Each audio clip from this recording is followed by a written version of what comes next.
Clube da Luta não é um filme sobre violência, não é um manifesto anárquico e muito menos uma exaltação da agressividade masculina.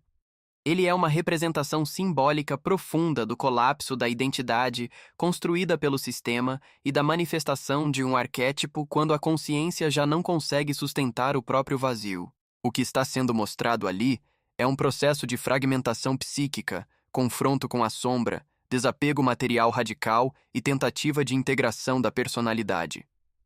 A maioria assistiu às lutas. Poucos perceberam que estavam diante de uma metáfora sobre iluminação através da destruição da persona. O protagonista não tem nome declarado. Ele é identificado como narrador.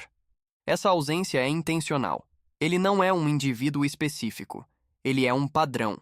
Ele trabalha como avaliador de recall para uma montadora, calculando probabilidades de morte versus custo financeiro. Se a indenização for mais barata que o conserto, as pessoas continuam correndo risco. A vida virou equação. A existência virou cálculo estatístico. Quando a consciência passa a operar apenas dentro da lógica utilitária, algo essencial começa a se perder. Ele vive dentro de aeroportos, quartos de hotel idênticos, restaurantes padronizados. Tudo é repetição. Tudo é protocolo. Ele não cria nada. Ele apenas executa decisões que já estão dentro de um sistema maior. Essa repetição constante não é apenas estética narrativa, ela simboliza a mecanização da consciência. Quando o ser humano passa a viver no automático, obedecendo estruturas externas sem questionamento interno, surge um vazio silencioso que não pode ser preenchido por objetos. O apartamento dele é a materialização desse vazio disfarçado de identidade. Cada móvel escolhido em catálogo, cada luminária, cada conjunto de pratos, cada sofá modular, tudo é apresentado como extensão do eu. Ele não pergunta quem é, ele pergunta que estilo de vida deseja performar. Isso revela um ponto essencial, a substituição da essência pela imagem. A persona se fortalece enquanto o núcleo interno enfraquece. É por isso que a insônia aparece. Ele não dorme porque não existe repouso quando há incoerência entre vida externa e realidade interna. O sono é rendição. E não há rendição possível quando a mente está sustentando uma identidade que não corresponde ao que ele sente. O corpo deita, mas a consciência permanece em alerta. A insônia se torna símbolo da desconexão, mas não apenas desconexão emocional. É uma ruptura ontológica. Quando alguém vive sustentando uma persona artificial por tempo demais, o sistema psíquico começa a entrar em colapso. Jung chamaria isso de inflação da persona e repressão da sombra. A persona é a máscara social. A sombra é tudo aquilo que foi negado, reprimido, considerado inadequado para existir. No caso do narrador, a sombra não é apenas agressividade. É vitalidade. É espontaneidade. É instinto. É poder. Ele não consegue dormir porque a consciência está tentando manter controle absoluto. O ego está hiperativo. E quando o ego tenta controlar tudo, o inconsciente começa a pressionar. A insônia é o início da fissura. É o primeiro sinal de que o sistema interno não aguenta mais sustentar a mentira. É nesse momento que ele começa a frequentar grupos de apoio para doenças terminais. Câncer testicular, parasitas cerebrais, tuberculose. Ele não está doente fisicamente, mas está existencialmente morto. O que ele busca ali não é fingimento barato. Ele busca catarse. Ele busca sentir algo real. Ele busca contato com vulnerabilidade genuína. Quando ele abraça Bob, quando ele chora no ombro de alguém que realmente está diante da morte, algo acontece. Ele dorme. Por quê? Porque naquele instante a persona cai. Ele para de sustentar o personagem do executivo funcional e se permite sentir. O choro restaura o fluxo emocional bloqueado. A rendição acontece. E quando há rendição, há descanso. O corpo dorme porque a psique, por alguns minutos, parou de mentir. Mas essa solução é temporária. Ele está usando o sofrimento alheio como anestesia existencial. É um substituto. E todo substituto gera dependência. Ele passa a saltar de grupo em grupo como quem troca de identidade. Não é transformação, é fuga. Então surge Marla Singer. Marla é fundamental. Ela não é apenas uma personagem, Ela representa o espelho. Ela também é impostora. Ela também está fingindo. Quando ele percebe que existe outra pessoa usando o mesmo mecanismo de escape, a ilusão quebra. Ele não consegue mais chorar, porque agora há testemunha. A presença dela obriga ele a encarar a própria falsidade. Marla simboliza o caos emocional que ele tenta evitar. Ela fuma, ela fala sobre morte com naturalidade, ela não performa estabilidade. Ela é a lembrança constante de que tudo é frágil. Ela é a parte dele que sabe que a estrutura é mentira. E então Tyler Durden aparece. Tyler não surge do nada. Ele emerge no ponto exato em que a estrutura interna colapsa. Jung diria que é uma autonomização de conteúdo inconsciente. Metafisicamente, é quando o campo precisa se reorganizar e cria uma força compensatória. Tyler é tudo que o narrador não se permite ser. Ele é carismático, ele é destemido, ele despreza o sistema. Ele não precisa de validação corporativa. Ele vive no presente. Ele não pede permissão. Não é coincidência que ele trabalhe como projetista de cinema, inserindo frames subliminares em filmes familiares. Isso é uma metalinguagem. Tyler é literalmente uma mensagem subliminar dentro da psique do protagonista. Ele sempre esteve lá. Só não era percebido conscientemente. A explosão do apartamento não é um acidente narrativo. É ruptura simbólica. Ele destrói o templo da identidade material. O lugar onde cada objeto sustentava uma narrativa de quem ele acreditava ser.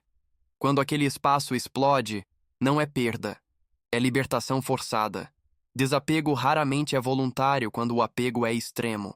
Ele diz: as coisas que você possui acabam possuindo você. Essa frase não é crítica social superficial. É diagnóstico psicológico. Quando a identidade depende do acúmulo, o eu se fragmenta. O apartamento precisava explodir porque ele jamais sairia da zona de conforto sozinho. E observe, a explosão acontece antes da consciência integrar Tyler. O arquétipo reorganizador primeiro destrói a estrutura antiga. Depois constrói a nova. Ele vai morar na Paper Street. A casa é decadente, infiltrações, estrutura podre, instável. Isso representa o estado interno após a quebra da persona. Não há mais fachada luxuosa. Agora existe confronto direto com a sombra. É ali que nasce o clube da luta. As lutas não são sobre violência, são sobre sentir. Cada soco rompe camadas de anestesia emocional. Cada hematoma é prova de existência. Eles não querem ganhar, querem acordar. Quando dois homens entram em confronto físico, não estão tentando destruir o outro. Estão tentando quebrar o entorpecimento. O clube cresce porque o vazio é coletivo. Não é apenas o narrador, é uma geração inteira condicionada ao consumo, à comparação, à promessa de sucesso padronizado. O clube vira ritual de iniciação, uma tentativa primitiva de recuperar intensidade num mundo excessivamente controlado. Mas o processo evolui. Tyler transforma catarse em estrutura. Surge o projeto Mayhem. Aqui a análise fica mais profunda. No início, Tyler é força libertadora. Depois vira sistema. Ele começa a criar regras, hierarquia, uniformização, raspar cabeças, dormir em beliches, obedecer ordens sem questionar. Isso é extremamente simbólico. O arquétipo que vem libertar pode se tornar tirano se não for integrado. Quando a sombra assume o comando sem consciência, ela cria nova forma de aprisionamento. Os membros aceitam a função sem questionar. Você não é um floco de neve especial. Essa frase tem duas camadas. Primeiro, quebra o ego inflado. Depois, pode anular individualidade. Existe uma linha tênue entre dissolução do ego e perda de autonomia. A cena em que Tyler e o narrador ameaçam Raymond K. Hessel é central. Eles o seguram à força, perguntam o que ele queria ser, e quando ele responde que queria ser veterinário, Tyler diz que se ele não voltar para a faculdade, eles voltarão. E então afirma que amanhã será o melhor café da manhã da vida dele. Isso é brutal pedagogicamente. É confronto com potencial negligenciado. Tyler força o indivíduo a encarar a própria covardia existencial. Ele usa medo para ativar propósito. É método extremo, mas simboliza algo real. A maioria abandona o próprio chamado por segurança. E às vezes a ruptura precisa ser radical. Só que novamente surge o dilema. O meio justifica o fim? À medida que o projeto Mayhem cresce, o narrador começa a perceber que perdeu o controle. Pessoas o chamam de Senhor, o veneram.